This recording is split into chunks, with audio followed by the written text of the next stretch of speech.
Assalomu alaykum. Keling. Assalomu alaykum. Kelinglar. Marhamat. Assalomu alaykum. Murojaat qilmoqchi edik. Shu unaqa murojaatimiz shundan iboratki, men ketayotgandim chet el safariga. Bu meni qo'shnim edi. Men guvoh bo'lganman. Haqiqatan ham bu odam o'zini qo'shnisiga qarzga pul bergan, lekin ishonib odamga hech qanaqa tilxat olmaganlar. Prosta meni guvohlik qilib bering, yonimizda sana berganligini men guvohlik qilaman. Haqiqatan ham 20 million pulni qarzga berganligini. Endi bu odam bermayapti. Bularni sudga murojaat qilmoqchi edilar. Menga sudga guvohlik qilib bering deyapti. Meni vaqtim yo'q dedim. Men ishonchdaman, sudga qatnashga beraman, o'zingiz borib qatnavering deyotdim. Biroq ishonchdaman qilib bera olasizmi? Kechirasiz, ishonchnoma bilan guvohlik berish yo'q. Nima guvohlik berish kerak o'zi aslida? Aslida bu odam qo'shnisiga qarzga pul bergan, tilxat olinmagan. U odam qaytarib bermayapti. Bularni sudga bermoqchilar. Haqiqatan ham bu narsa hamma voqea meni ko'z yonimda bo'lgan, men ko'rdim, что bular berganligini, 20 million berganlar qarzga, ularga bir oydan keyin qaytarib beraman deganlar qaytarib bermadilar shu paytgacha. Endi shu bo'yicha sudga berishmoqchida.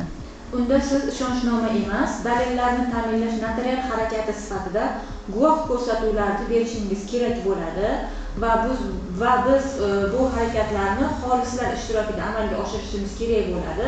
O'z navbatida bu yerda siz guvoh, bular esa arizachi bo'lib hisoblanadilar. Shunaqa dokument, hujjat o'tadimi sudga? Albatta o'tadi. Biz bulardan hozir ariza qabul qildik va ishni boshlasak ham bo'ladi. Yaxshi, bo'ladimi shunaqa sizga? Mayli, shunaqa dokument, hujjat tayyorlab bering bizga. Demak, biz ishni amalga oshirishimiz uchun xolislarni taklif qilamiz. Mana xolislarimiz ham yetib kelishdi. Bular ushbu notarial harakatda xolis bo'lib ishtirok etadilar. Manfaatdor shaxs, ya'ni ariza beruvchi hamda guvoh bo'lib ishtirok etadilar. Men hozir sizlarga huquq va majburiyatlaringizni tushuntirib o'taman.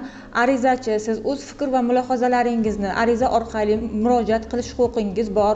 O'z ona tilingizda gapirish huquqingiz bor. Hamda betaraflikni saqlash huquqingiz ham mavjud bo'lib hisoblanadi.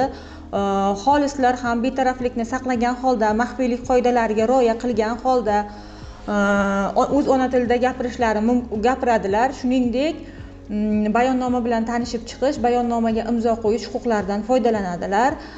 Guvoh esa o'z navbatida ko'rgan va eshitganlarini aytishi, bayonnoma bilan tanishib chiqishi, unga imzo qo'yishi lozim bo'lib hisoblanadi.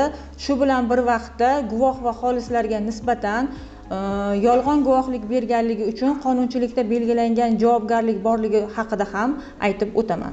Demak, hamma bayonnoma bilan tanishib chiqdi, o'qib chiqdi.